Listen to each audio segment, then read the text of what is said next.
Yes, judges. Hello, Dan. How you doing? You What are you all up to, bro? I'm actually watching the football, mate. This Surfshark VPN is a lifesaver, mate. You can watch the football with a dodgy Wi-Fi, even at the Emirates when you've got a big crowd there and everything like that, watching the football. Unbelievable. Easy to set up? Well, it must be if you've done it, mate. Ah, very, very funny. Even abroad you can watch all your favourite programmes. It's like being at home, mate. And that's exactly what you guys can do too. Click the link in the description for Surfshark VPN. I do not want to see Son playing the number 9. That is a disaster because it means Timo Werner would be on the left, and Timo Werner against Ben White is a waste of our time and space. We might as well watch cricket because we know that nothing is going to come off that side if Timo Werner starts. So Son has to go against your Ben White, because if Son goes up against Ben White, he will literally turn him around and make him look like Punch from Punch and Judy. I think Richarlison needs to go in the middle. He knows Gabriel Morales from their days at the Brazilian national team. Push him in the back, fly kick him in his chest, and Gabriel's out of our way and Richarlison gets a goal.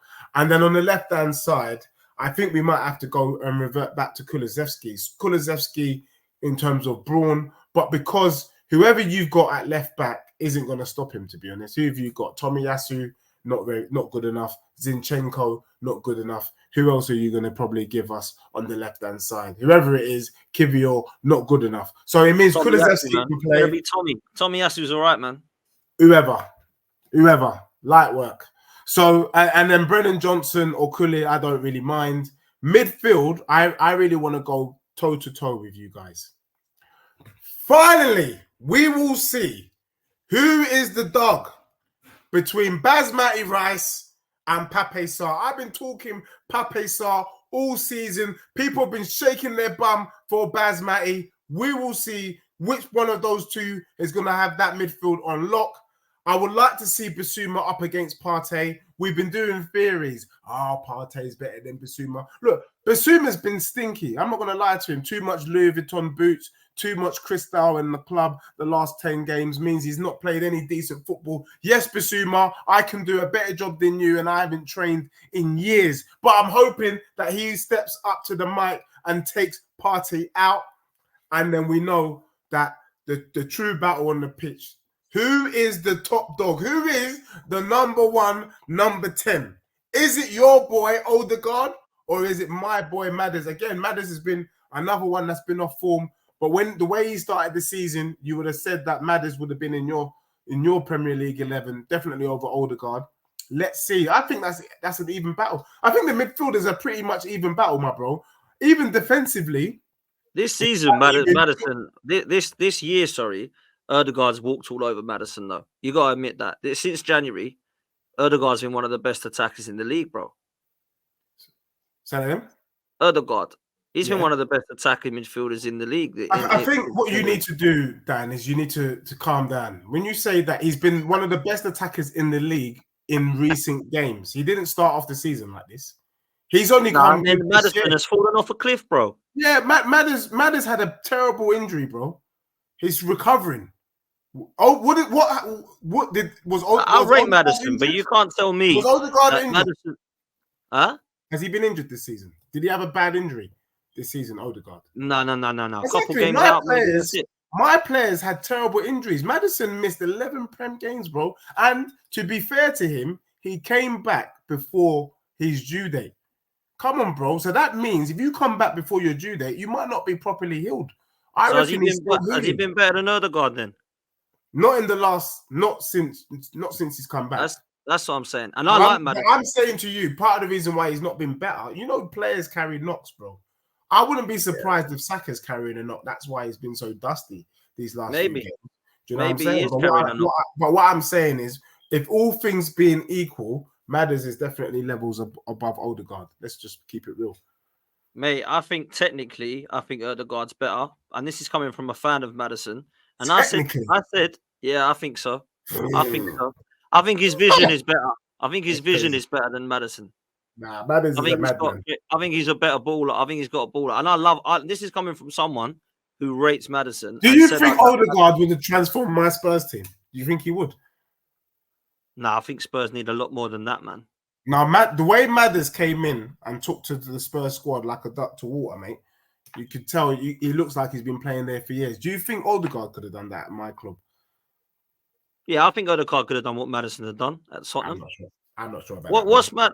Then let's be serious. Then what's Maddison got about his game more than Odegaard? Then I just think he's a more complete midfielder. I just think more you know what? You know what? Let me not be disingenuous. I think they're both probably equal, but I just think Maddison had just a little bit more killer instinct than Odegaard, and I think you would agree.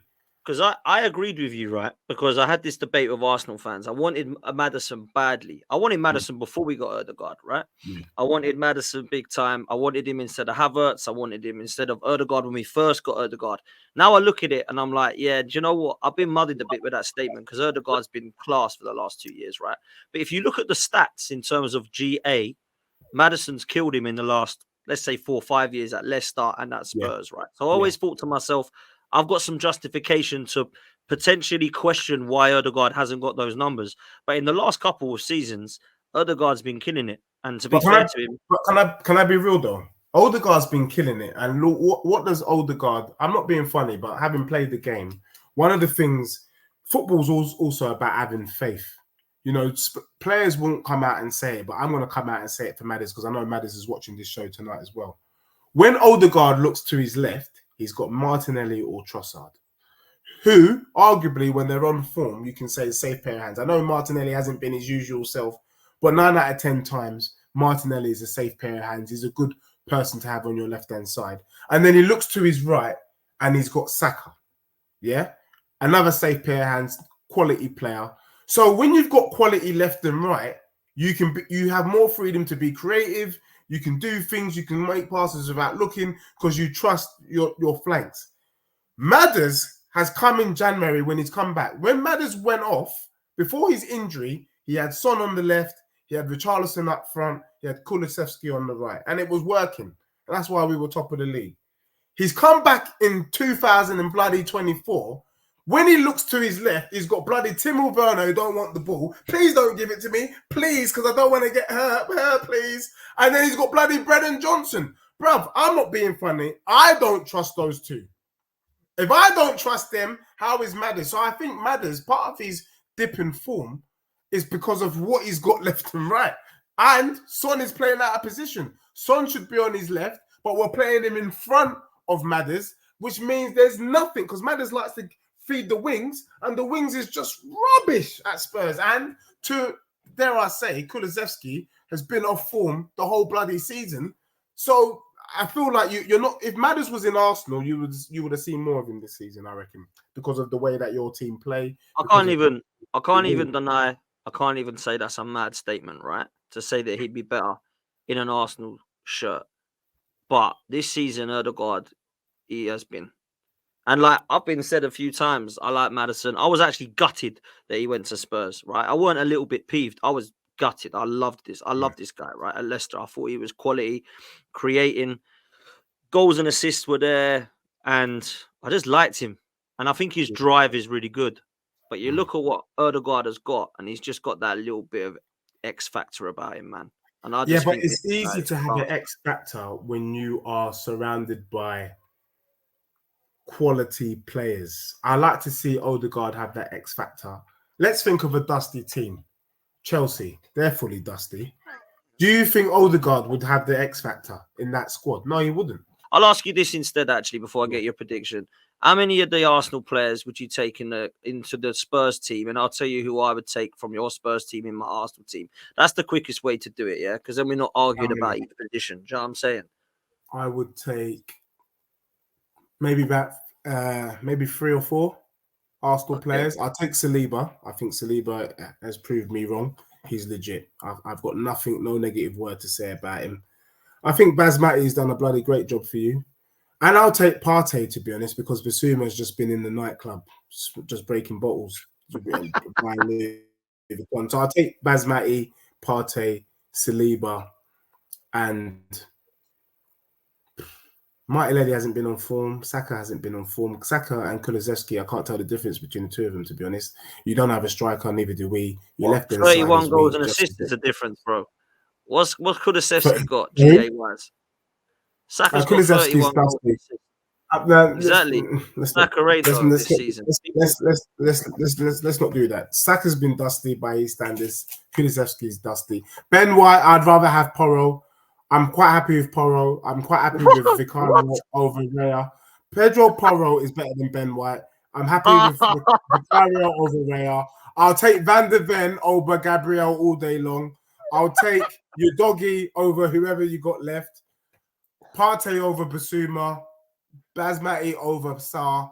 I'm quite happy with Maddison over Odegaard. I'll take Son over Martinelli. I'll take Richarlison over Jesus. And maybe Saka over Kuli. That's it. So what is equal? What, 4-5? You would probably do the same. Let's be real. You'd be lying to yourself if you're not in agreement with me. Then live on your channel tonight, Dan, I would actually accuse you of lying on your own channel. Well, I'm gonna lie then, because there's no way I'm taking Pedro Porro, who can't defend for his life, over Ben White, who is attacking wise, he gives more than Ben White does. As much as. Ben White overlaps. Ben White's quality going forward, right? We're not gonna do this. I'll tell you what. I'll be kind, right? I'll be kind to these Spurs fans.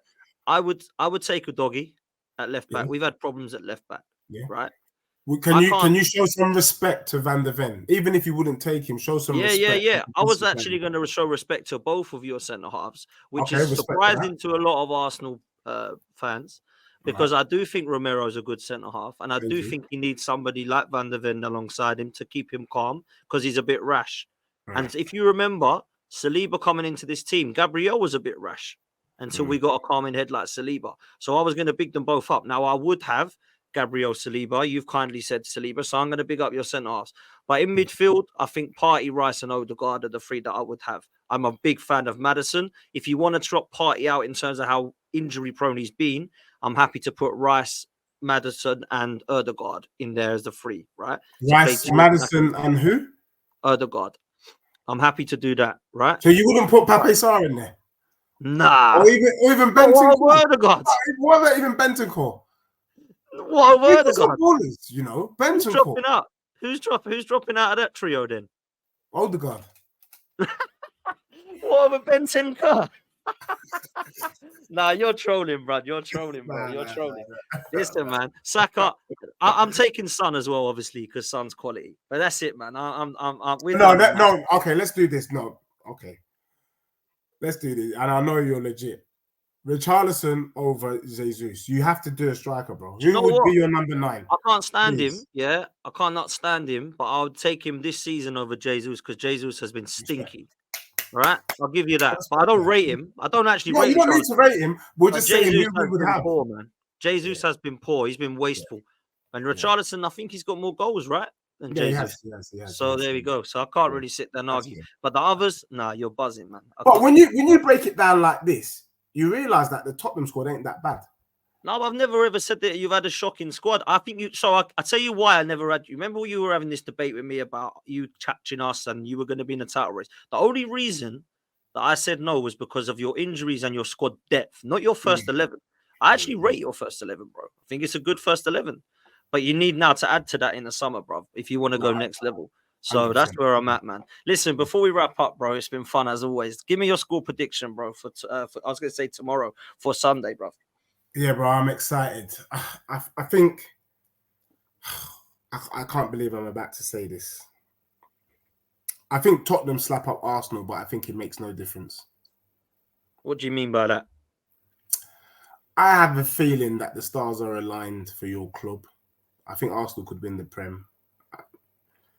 But I think you get slapped up by Spurs along the way. So I'm going to say 2-1 Spurs. I think we're so pissed from the Newcastle game. For us, if you want to call it that, and I've got no shame in saying this is our cup final on Sunday. This is it. And I'm not going to lie, if Tottenham beat Arsenal on Sunday, I will shake my bum violently. I mean, it's so bad that I'm considering doing a watch-along so people can see it live and direct. You know what I mean? So for me, this is our cup final. Spurs need to win. We draw or we lose the game. I think it's a disgraceful season and questions will need to be asked on Postecoglou. But don't be surprised if Spurs win 2 or 3-1 this weekend. Wow. Well, listen, I'm going to go with a 2-1 Arsenal win. I don't think it's going to be a smash or battering like it was against Chelsea. I respect Tottenham enough to know that form goes out the window and that it's the North London derby. They absolutely want to win. So I'm going to go 2-1 to the Arsenal. What I will say, though, is that those that are saying 3-0, 4-0, 5-0 Arsenal, just be careful because we've done this before and Tottenham have done it before and it's bitten us and it's bitten them. Just remember, North London derby form goes out the window. It's going to be tight, but I am going to go for us just to nick it, man.